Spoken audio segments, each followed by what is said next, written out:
ইসলামের নির্দেশনা হচ্ছে সকল মুসলিম নর এবং নারীর উপর ইসলামের জ্ঞান অর্জন করা ফরজ।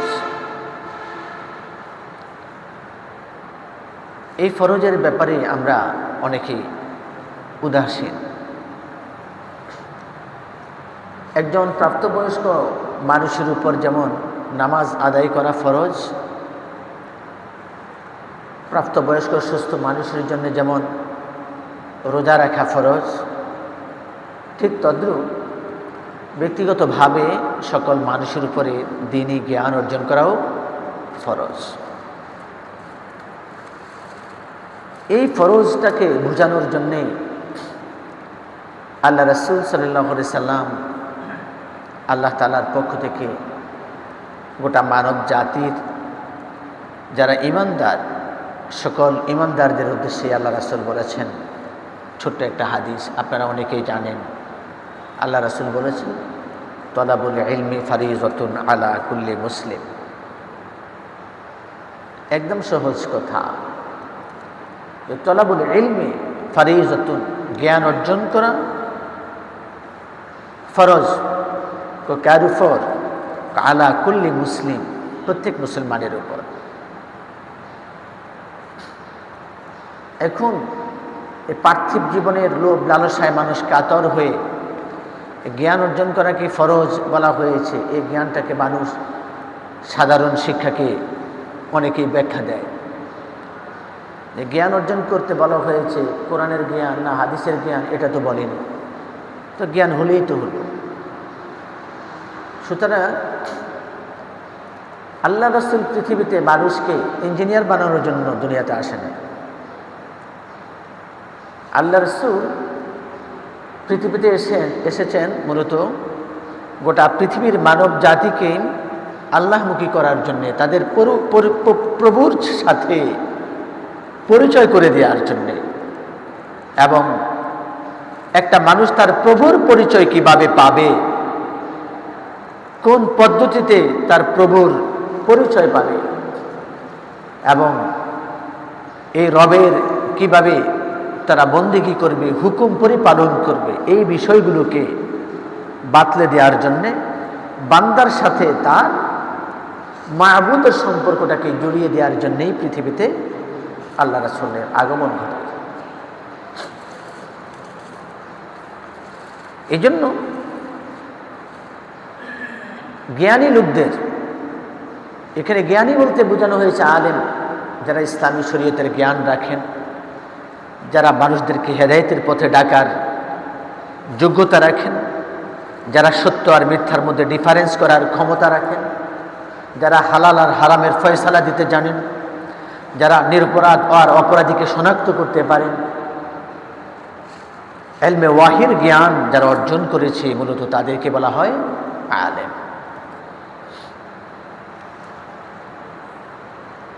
বিভিন্ন ইমামগণ আলেমের সংজ্ঞা দিতে গিয়ে কেউ কেউ বলেছেন, মূলত আলেম হলো ওরাই যারা দ্বীন জ্ঞান অর্জন করেছেন এবং সে জ্ঞানের আলোকে নিজের জীবনকে সাজিয়েছেন। তাহলে এতেও বোঝা যায় যে শুধু কোরআন হাদিসের জ্ঞান অর্জন করলেই ব্যক্তিকে আলেম বলা যায় না, যদি তার মধ্যে এই জ্ঞানের আমল না থাকে। আলেমদের প্রশংসায় রব্বুল আলামিন বলেন, ألم تر أن الله أنزل من السماء ماء فأخرجنا به ثمرات مختلفا ألوانها ومن الجبال جدد بيض وحمر مختلف ألوانها وغرابيب سود। রব্বুল আলামিন আল কোরআনুল কারীমে এভাবেই বলেন, আপনি কি দেখেন না যে আল্লাহ তাআলা আকাশ হতে বৃষ্টিপাত করেন এবং এটা দ্বারা আমি বিচিত্র বর্ণের ফলমূল উদ্গত করি। পাহাড়ের মধ্যে আছে বিচিত্র বর্ণের পথ, শুভ্র লাল ও নিকষ কালো। কোরআনের অন্য একটা আয়াতে বলা হয়েছে কুল সিরু ফিল আরদ, যে তোমরা ভূপৃষ্ঠে ভ্রমণ করো, যাতে মহান রবের সৃষ্টিরাজির মহান এই নিদর্শন দেখে দেখে রব্বুল আলামিনের পরিচয় তার বান্দারা পেয়ে যায়। একই গর্তে, একই স্রোতে, একই জায়গা থেকে একদিকে পানির ঝর্ণা দ্বারা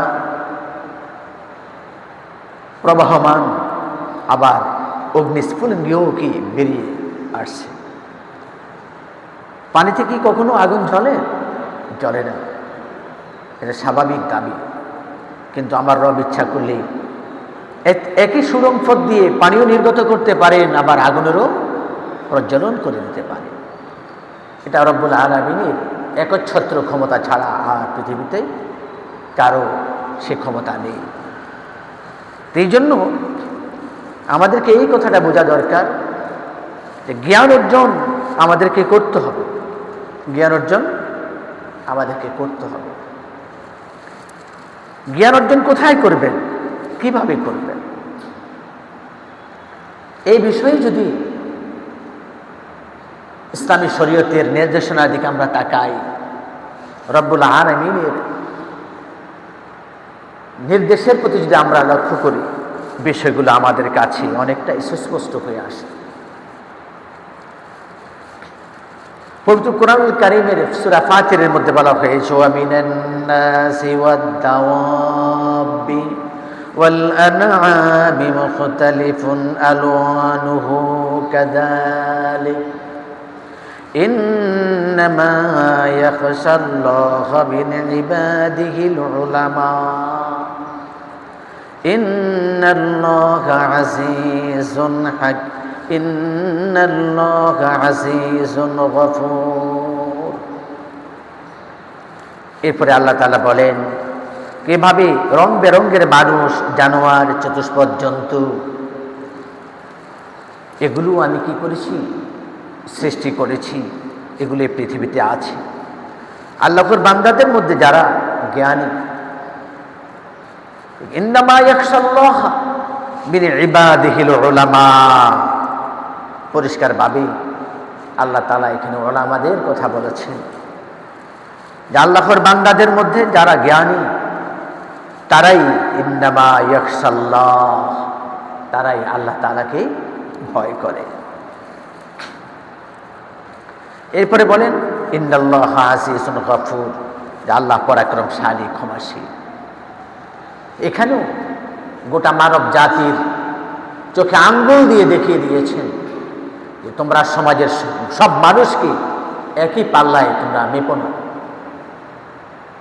যার কাছে কোরআনের কোনো জ্ঞান নেই, যার কাছে রাসূল কারীম সাল্লাল্লাহু আলাইহি ওয়াসাল্লামের কোনো আদর্শ নেই,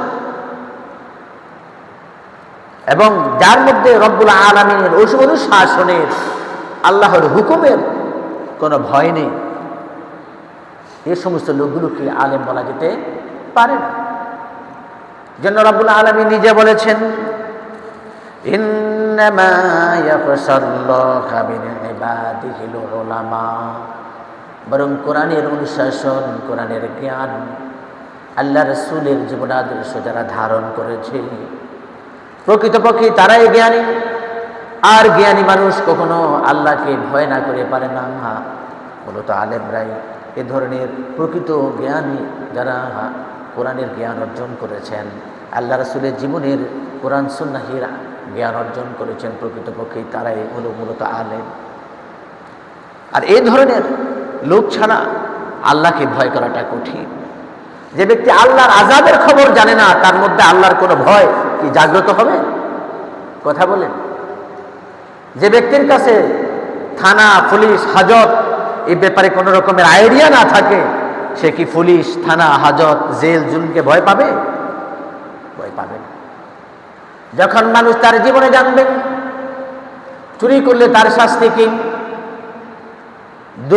দুর্নীতি করলে তার শাস্তি কি, ঘুষ খেলে তার কি শাস্তি হবে, সুদ খেলে তার কোন ধরনের শাস্তি আছে, পার্থিব জীবনে কোন ধরনের লাঞ্ছনা গঞ্ছনা আছে, আখিরাতে কোন ধরনের শাস্তির ব্যবস্থা আছে, এই বিষয়গুলো যখন একটা মানব জানবে, উপলব্ধি করবে, আর আবার পাশাপাশি এটাও বুঝবে আমি এই সমস্ত অপরাধী যদি অপরাধী হয়ে যায়, তাহলে এখানে আমার দল, আমার ক্ষমতা, আমার মামু, আমার খালু, আমার ক্ষমতা, আমার ভাই বেরাদর, আমার দলের লোকেরা আমাকে বাঁচাতে পারবে না।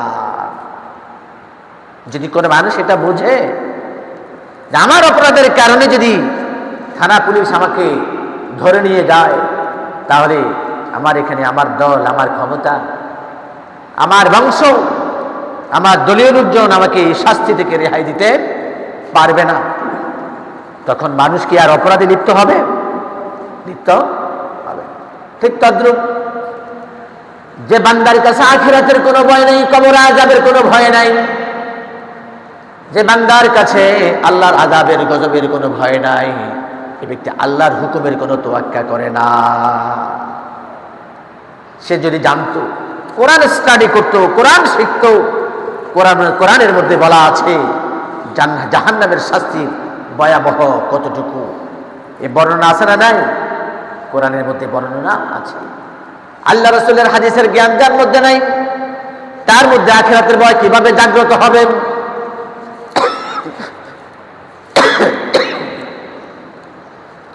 আল্লাহ রাসূলের জ্ঞান, আল্লাহ রাসূলের হাদিসের জ্ঞান, কোরআনের জ্ঞান যদি মানুষের মধ্যে না থাকে, তাহলে সে কিভাবে জাহান্নামকে ভয় করবে, আল্লাহর আযাবকে কিভাবে ভয় করবে, আল্লাহর আযাবটা কোন ধরনের, জাহান্নামের শাস্তিটা কোন ধরনের, এর বর্ণনা কোরআনের মধ্যে আছে, আল্লাহ রাসূলের হাদিসের মধ্যে আছে।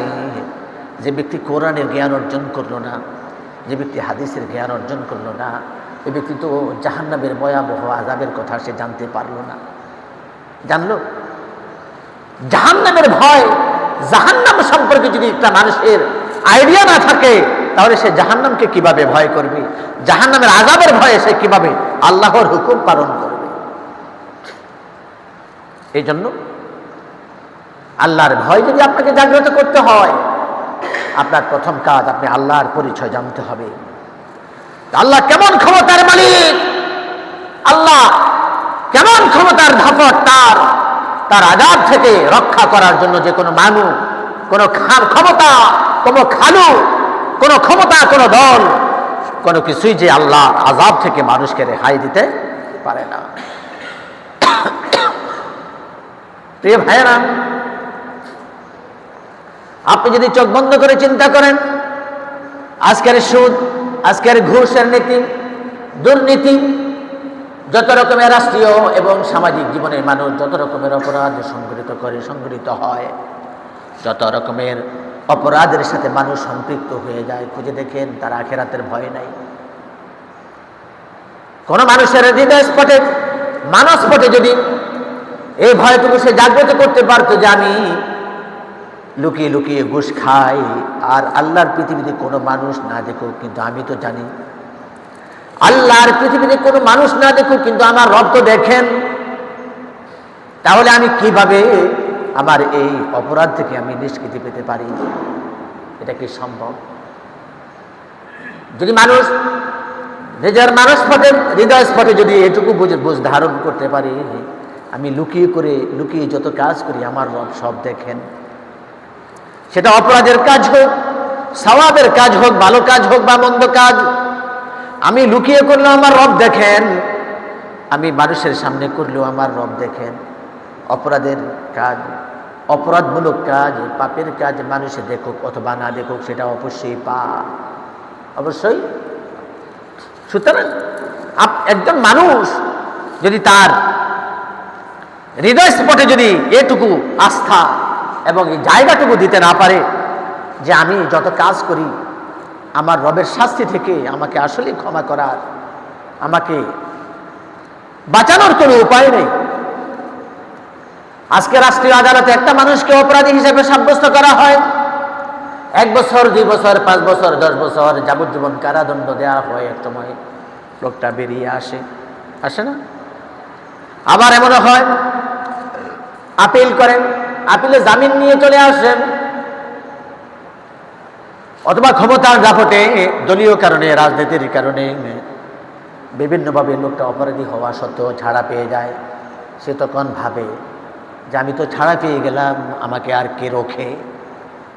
আবার পাপের কাজে আবার সে লিপ্ত হয়, দুর্নীতি করে, ঘুষ খায়, সুদ দেয়, সব ধরনের অপরাধের সাথে সে সম্পৃক্ত হয়ে যায়। প্রিয় ভাইয়েরা, আপনি যদি ব্যক্তিগতভাবে সিদ্ধান্ত না নেন, আপনাকে ভালো বানানোর জন্য কেউ পদক্ষেপ নিতে পারবে না। আপনি যদি ব্যক্তিগতভাবে সিদ্ধান্ত না নেন যে আমি ভালো হতে চাই, আপনি যদি ভালো হতে চান, আপনার রাষ্ট্র আপনাকে ভালো বানাতে পারবে না। আপনি যদি ভালো হতে না চান, আপনার পরিবার আপনাকে ভালো বানাতে পারবে না। আপনি যদি ব্যক্তিগতভাবে সিদ্ধান্ত না নেন যে আমি ভালো হতে চাই, এই সিদ্ধান্ত যদি আপনি না নেন, আপনার সমাজ আপনাকে ভালো বানাতে পারবে না। তবে এক্ষেত্রে পরিবারের দায়িত্ব আছে আপনাকে ভালো বানানো, এক্ষেত্রে রাষ্ট্রের দায়িত্ব আছে আপনাকে ভালো রাখার। রাষ্ট্র এখানে তার জবাবদিহিতার কাঠগড়া থেকে কখনো বাঁচতে পারবে না। সামাজিক জীবনের সামাজিক দায়িত্বশীলরাও, আপনি অপরাধে লিপ্ত হওয়ার পরও সমাজের ব্যক্তিরা আপনাকে কেন অপরাধের কাছ থেকে বারণ করলো না, রক্ষা করলো না, তাদেরকেও ছাড় দেওয়া হবে না। পক্ষান্তরে প্রতিটি কদমে কদমে আপনি জিজ্ঞাসিত হবেন। এজন্য আপনি ভালো চলবেন কি চলবেন না, ঘুষ খাবেন কি খাবেন না, হালাল গ্রহণ করবেন কি করবেন না, হারাম ছাড়বেন কি ছাড়বেন না, সত্য বলবেন কি বলবেন না, মিথ্যা ছাড়বেন কি ছাড়বেন না, এই সিদ্ধান্ত আপনাকেই নিতে হবে। কিন্তু আমলনামাটা আপনার, কবরের আযাব আপনার জন্যই বরাদ্দ, অথবা আখিরাতের সুখ বা শান্তিটা আপনার জন্যই বরাদ্দ, আপনাকেই সেটা সিদ্ধান্ত নিতে হবে। বন্ধু বান্ধবের আড্ডায় আপনি পাপের কাজে লিপ্ত হয়ে যাবেন। অফিস আদালতে বসে ঘুষ খায়, আমার উপরের লোকেরাও ঘুষ খায়, নিচের লোকেরাও ঘুষ খায়, মাঝখানে আমি আর বাদ থাকি কিভাবে? এই যুক্তি দিয়ে আপনি আপনার আখিরাতকে পার করতে পারবেন না। চুরি করে মা বাবাকে খাওয়াবেন, ঘুষের টাকা দিয়ে পরিবারকে পরিপালন করবেন। পরিবারের লোকরা এই কথা বলে পার পাবে না, আমরা খাওয়ার মালিক খেয়েছি, সে কোথেকে চুরি করে আনলো না, ঘুষের টাকায় আনলো, এটা আমাদের দেখার বিষয় নয়। এটা আমাদেরকে পরিপালন করা তার দায়িত্ব, যেহেতু সে পরিবারের কর্তা। এই কথা বলে পরিবারের লোকজন পার পাবে না। পরিবারের কর্তা কোন জায়গায় চাকরি করে, কিভাবে ইনকাম করে, কিভাবে ভালো ভালো খাবার সংসারের জন্য কিনে নিয়ে আসে, পরিবারের লোকজনরা রুচিবোধ দিয়ে টক লাগাইয়ে যে খায়, কোত্থেকে খায় এই সম্পদ, এই খাবার কোত্থেকে আসে, এটা যাচাই করার দায়িত্ব পরিবারের আছে। এই জন্য একজন মানুষ যদি পরিবারের মধ্যে হারাম ইনকাম করেন, তাহলে পক্ষান্তরে একজন নয়, বরং পরিবারের সবাই হারাম খায়, এবং পরিবারের কর্তা ব্যক্তি হারামে লিপ্ত হওয়ার কারণে, এই আযাব গজবের কারণে পুরো পরিবারও জাহান্নামের শাস্তি পেতে পারে।